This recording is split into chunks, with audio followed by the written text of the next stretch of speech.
Topik berikutnya adalah beberapa istilah atau terminologi yang sering digunakan di dalam statistika atau di dalam kuliah ini. Ya. Nah, yang pertama itu adalah data. Ya. Nah, apa itu data? Nah, data itu adalah suatu kumpulan fakta atau suatu kumpulan catatan yang dapat memberikan gambaran dari suatu keadaan, gitu ya. Jadi dari data seseorang dapat menganalisis, menggambarkan atau menjelaskan suatu keadaan, gitu ya. Nah, namun di mata kuliah ini data itu adalah ya kumpulan dari unit observasi. Jadi, si unit observasi ini tuh apa gitu ya? Jadi, unit observasi itu adalah suatu entitas individual di mana data tersebut diambil. Gitu ya. Jadi, suatu entitas individual yang terkait dengan penelitian ini. Nah, jadi nanti akan saya kasih contoh dalam sebuah studi kasus lagi ya dengan menggunakan contoh yang sama sih. Nah, kemudian variabel juga variabel itu adalah catatan atau fakta yang dapat diambil dari setiap unit observasi gitu ya. Fakta atau besaran atau ukuran yang dapat diambil dari suatu unit observasi. Nah, jadi dalam kuliah ini kita akan diperkenalkan dengan dua tipe data, yaitu adalah variabel yang bertipe kuantitatif dan juga variabel yang bertipe kategorikal. Nah, yang bertipe kuantitatif ya sebagai contoh ya berat badan, tinggi badan, umur, harga ya. Sementara variabel yang bertipe kategorikal yaitu adalah contohnya jenis kelamin, apakah mencuci tangan atau tidak gitu ya. Warna mata gitu ya. Terus daerah asal atau pekerjaan ya seperti itu adalah contoh-contoh variabel yang bertipe kategorikal. Dan yang terakhir, terminologi yang terakhir itu adalah distribusi. Nah, distribusi itu adalah pola dari kumpulan semua nilai untuk suatu variabel.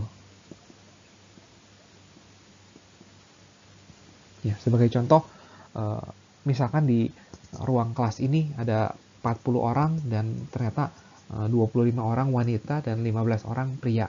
Nah, itu adalah distribusinya ya. Gitu. Jadi distribusi datanya, distribusi variabel jenis kelamin tuh ya seperti itu. 25 orang wanita dan 15 orang pria. Itu adalah polanya gitu ya. Dan kemudian kalau contohnya untuk variabel yang kuantitatif ya misalkan nilai ujian ya, nilai ujian dari kelas ini misalkan. Ya mungkin yang 100 ada totalnya ada berapa? Ada 10 orang, yang dapat 90 ada 7 orang dan seterusnya gitu ya. Nah, ini adalah polanya atau distribusi dari nilai ujian di kelas ini gitu ya. Jadi itu adalah contoh distribusi. Nah, semoga keempat terminologi ini cukup jelas dan keempat terminologi akan sering kita pakai di pembahasan-pembahasan selanjutnya. Nah, berikut ini adalah contoh tentang data. Nah, contoh ini saya ambil dari studi kasus yang sebelumnya, yaitu tentang kebiasaan mencuci tangan ya. Nah, jadi tabel ini tuh ya data tersebut ya. Jadi saya pakai warna kuning mungkin. Nah, ini semua tuh adalah data ya. Data. Dan kemudian di dalam data itu ada yang dinamakan unit observasi ya. Nah, jadi unit observasi itu adalah ininya. Orang ke satu. Nah, ini adalah unit observasi pertama gitu ya. Orang kedua yang ditanya ya. Dan seterusnya sampai orang ke 6.300 ya. Jadi total dalam data ini ada 6.300 unit observasi. Nah, kemudian dari setiap unit observasi kita bisa catat variabel dari setiap unit observasi. Nah, ya mungkin yang variabel pertama yang kita catat dari setiap unit observasi adalah jenis kelamin, misalkan pria, ya. Dan kemudian apakah dia mencuci tangan habis toilet, dia yes gitu ya. Dan kemudian mungkin kita bisa catat umurnya lah, ya. Misalkan 34 seperti itu. Dan kemudian jenis orang kedua, unit observasi kedua dia wanita, dia yes, dan dia umurnya mungkin 38 ya, dan seterusnya ya, sampai unit observasi ke 6300. Nah, jadi ini adalah contoh dari terminologi statistika yang tadi kita sudah bahas. Nah, jadi kesemuanya ini adalah data, dan dari setiap data itu total ada 6300 unit observasi, dan dari setiap unit observasi kita catat 3 variabel. Nah, dari 3 variabel ini tentu saja Anda sudah bisa menebak bahwa ini adalah categorical, dan ini adalah categorical juga, dan ini adalah yang terakhir adalah kuantitatif. Ya, jadi ada 2 tipe variabel. Nah, bagaimana dengan distribusi dari data? Ya, sayangnya kita tidak bisa lihat di sini karena cukup banyak ya. Jadi, kalau kita pengen lihat distribusi datanya, ya berarti kita harus tahu dari 6300 unit observasi ini tuh ada berapa persen sih yang pria, berapa persen yang wanita. Itulah distribusi datanya. Ya, seperti itu. Nah, sekarang kita bisa masuk ke topik selanjutnya. Topik selanjutnya yang akan kita bahas yaitu adalah nomor 4 atau tahap keempat dalam penyelidikan statistika, yaitu adalah tahap inferensi. Nah, soalnya di tahap inferensi itu terbagi menjadi 4 pilar utama gitu ya.